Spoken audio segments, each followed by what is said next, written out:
atop the battlements of Castle Curmudgeon, where we mark the 56th anniversary of man's first steps on the moon by saying, God bless America, God bless Apollo 11, Godspeed Neil Armstrong, Godspeed Mike Collins, and God bless the immortal 95-year-old Buzz Aldrin, still going strong. We wish him many more happy returns. Good evening, Mr. and Mrs. America, and all ships at sea. Welcome to the Blast Radio. So glad to have you with us tonight. Here's your golden age of Western civilization news roundup for the week ending 18 July 2025. Dateline New York City, Monday, 14 July. Should we start with the happiest news story of the week? Yeah, I think we probably should. The Late Show with Steve Colbert was canceled by CBS Paramount this week. And when we say canceled, we don't mean they're going to come back with a new host and a fresh coat of paint. Oh no. They have actually canceled the program entirely. The CBS late night show that has aired at 11:30 each weeknight since Dave Letterman came over from NBC in 1993 is going to cease to exist altogether. And what's the best part? Well, the Democrats are mad as hell, and they are demanding a full government investigation. But wait, I hear you say, why the hell would the opposition party feel impelled to investigate the cancellation of a painfully unfunny late-night comedy show whose ratings were in the toilet and which was losing the network $40 million a year? I mean, isn't it the network business which shows they cancel and don't cancel, and why they cancel them or don't cancel them? Doesn't one almost get the feeling that these Democrats doth protest too much? Like they view this program as one of their most reliable propaganda platforms and they don't wish to see it go by the wayside? And look, I can understand why they would feel that way. I mean, after all, whenever there is any Democrat office holder who needs to do a bit of damage control, or pimp their favorite piece of legislation, or sell a new book that nobody in their right mind would ever want to read, the first place they run to is Steve Colbert's couch, where they can always expect a nice loving foot massage and a sympathetic shoulder on which to cry. But it seems as if the leadership at CBS Paramount, even in spite of their deeply held woke liberal proclivities, could no longer justify the show's reported production costs of $100 million per year against generated revenues of only $60 million. Gosh, it's almost like when you put a show on the air that insults and infuriates 50% of its potential audience, it's much more difficult to turn a profit. Should it cost $100 million a year to produce a Democrat Party propaganda hour that masquerades as a painfully unfunny late-night comedy show? No, it absolutely shouldn't, not unless the host and the writers are all being wildly overpaid for being really terrible at their jobs. Either that, or those dancing syringe costumes were more expensive than any of us ever realized. Dateline Camarillo, California, Tuesday, 15 July.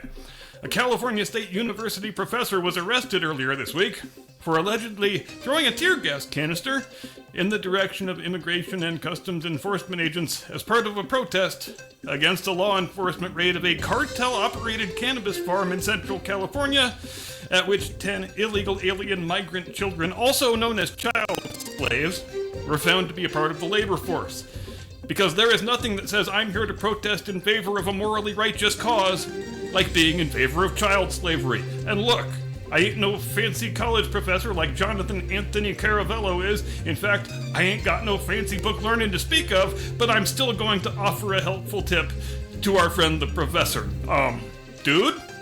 If you're chucking tear gas canisters at people who are trying to liberate minor children from a condition of involuntary servitude, your cause might not be as morally righteous as you like to imagine. In fact, you might even be on the side of the baddies. Professor Caravello, who teaches mathematics at California State University Channel Islands, which isn't on or near the Channel Islands, but when you're a Californian, one learns to accustom oneself to things that make no damn sense, who was caught on camera by multiple news outlets and citizen journalists in the act of hurling the tear gas canister at the federal agents, responded to his arrest in the rational, reserved manner that one might expect from a professional academician, by claiming to be a kidnapping victim. Yep, that's right, our man Jonathan, who gets paid a very tidy salary, but probably not so much anymore, to teach young adults how numbers work, apparently thinks felonious act plus arrest equals kidnapping, which is right up there with 1 + 2 = potato as far as reliable mathematical axioms go. This guy says he did absolutely nothing wrong when he chucked that tear gas canister at federal agents who were trying to liberate child slaves, and the racist agents kidnapped him because he is a self-styled immigration activist, which is strange, because I thought you were a math professor. So what, when class lets out, you grab your backpack full of tear gas and spend your evenings trying to protect the sacred institution of child slavery? Is that how that works? Like you're some kind of superhero, like you're child slavery man? Again, just so we're clear, if the thing you're protesting for involves making sure child slaves remain in slavery, you might not be as morally righteous as you seem to think you are. So great work, Jonathan. We're going to follow this story very closely, and you keep advocating on behalf of the child slavery industry. From federal prison. Dateline, Delaware, Wednesday, 16 July. Our old friend Hunter Biden suddenly returned to the public stage this week, the timing of which seems a bit weird. Almost like he thinks he needs to do a bit of preemptive damage control, since that pardon that he received from his old man was probably signed with the auto pen and thus likely to be ruled potentially null and void. You know, he sounds like a man who could really use a nice soothing foot massage on Steve Colbert's couch. And you better get it while it lasts, dude. I heard that couch ain't gonna be there forever. As it was, the best public platform to which he was able to gain access was a podcast, since everybody's a fucking podcaster now. Hosted by Democratic National Committee Chairman Jamie Harrison, under the auspices of the notorious fake news sludge factory known as The Hill. And I'm sure that podcast gets just dozens and dozens of views each week. Oh, what's that, Jim Eagle? This was the debut episode? And the guest was fucking Hunter Biden? And who said you were allowed to speak in the middle of the roundup anyway? I didn't authorize it. Go practice your fucking saxophone. I'm trying to make you a star. So Hunter's got a big theory, apparently, on why the Democrats got their ass kicked so badly in the election last year. He says it is because they just weren't loyal enough to the semi-animated cadaver of his father, the last living segregationist Senator Joseph Robinette Biden Jr. But don't take this reporter's word for it. Let's hear it from Hunter's very own crackhole. Quote, "You know what? We are going to fight amongst ourselves for the next 3 years until there is a nominee. And then with the nominee, we better as hell get behind that nominee. And I will tell you why we lost the last election. We lost the election because we did not maintain loyalty to the leader of the party. That's my position. We had the advantage of incumbency. We had the advantage of an incredibly successful administration." Sorry. And the Democratic Party literally melted down, end quote. And hey, if you are able to state in public with a straight face that the Joe Biden administration was incredibly successful, I'm gonna go ahead and reasonably conclude that not only are you still smoking a metric fuck ton of crack every day, but there remains a non-zero possibility that I still might have to write Hunter Biden's Cocaine Blues Part 2. But don't think of that as a threat. Think of it as an opportunity, because that video will get drastically more views than your little podcast appearance ever does. Dateline, Washington, Thursday, 17 July. Boy, the tail end of this week was a real bottomless pit of scandal for the Biden-Obama gang, wasn't it? It's like they always say, when there's a really terrible story that confirms all of the suspicions of your enemies, that fully vindicates all the people you used to call crazy right-wing conspiracy theorists, bury it on a Friday, or a Thursday, as the case may be. Sometimes these things pile up so quickly you can't fit them all into a Friday the way you would prefer to. Happens to the best of us. Oh wait, no it doesn't, because the rest of us are not corrupt, lying fuckholes. That is you guys.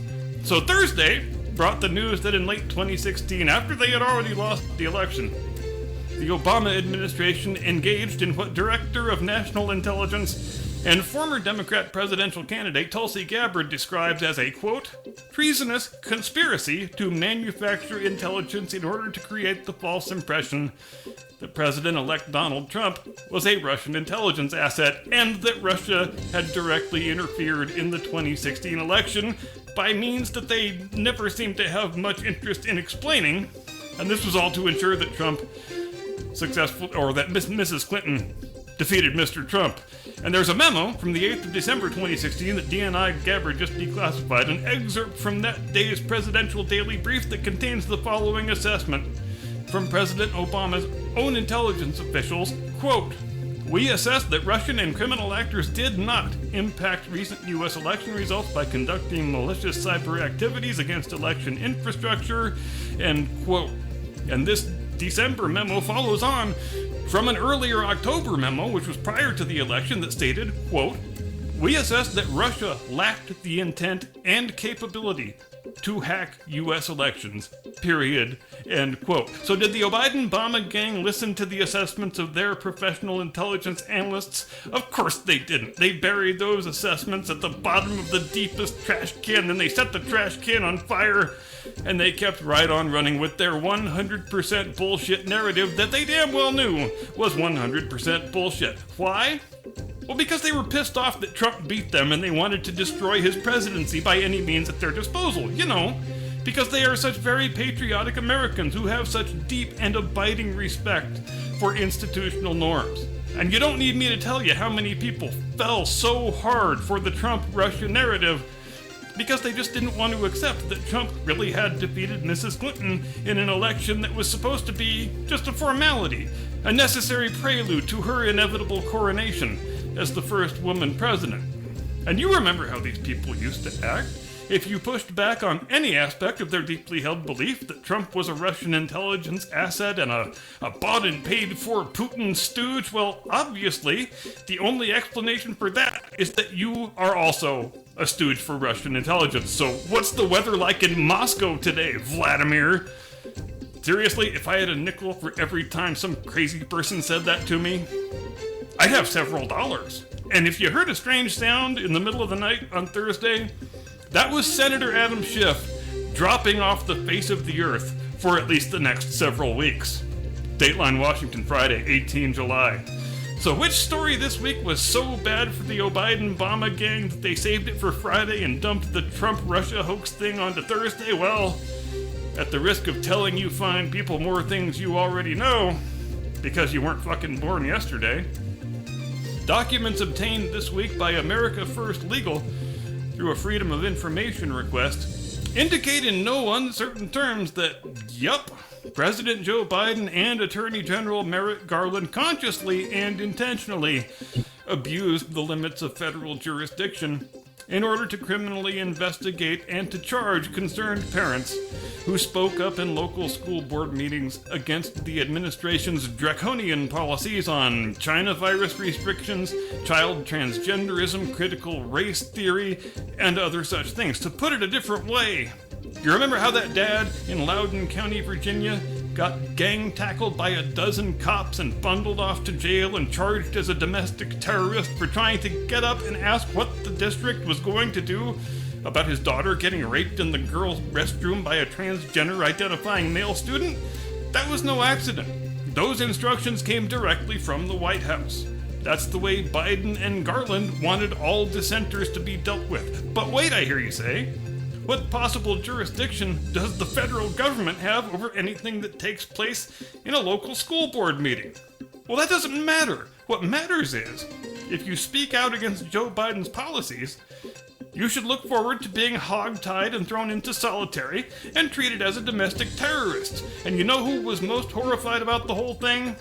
The lawyers in the Department of Justice, who were tasked with inventing a legal justification for this shockingly unprecedented use of federal government power to crush and destroy innocent Americans who maybe don't want to sacrifice their daughters on the altar of child transgenderism. An internal DOJ email obtained by AFL from one concerned lawyer to some of his other colleagues reads as follows, quote, "I read the letter from NSBA, the National School Board Association, and looked at the provided links for a handful of footnotes, and it appears to me that the vast majority of the behavior cited cannot be reached by federal law. I only saw 3 stories that involved what maybe sounded like a possible true threat. Almost all the language used is protected by the First Amendment. The main issue seems to be the disruption and obstruction of the school board meetings, which can be reached by local trespassing laws or disturbance of the peace laws, but nothing remotely federal. End quote. So it seems we are ramping up an awful lot of federal manpower for what is currently non-federal conduct. So they wanted to forcibly crush dissent. They wanted to do that very badly. They wanted to make a criminal out of anybody who dared oppose them. And they instructed the DOJ lawyers to reverse engineer some justification, any justification, for doing it. Is that supposed to be how the rule of law works? Nah, pretty sure it's not. I'm just glad these guys have such a deep and abiding regard for those institutional norms they're always telling us about. For I shudder to think what it would look like if they just didn't give a shit. And with that, another roundup comes to an end, and I now transmit you into the loving hands of my distinguished colleague, your illustrious co-host, a man you will never see dressed as a dancing syringe, the one and only, your friend and mine, Mr. Caucasian Sasquatch.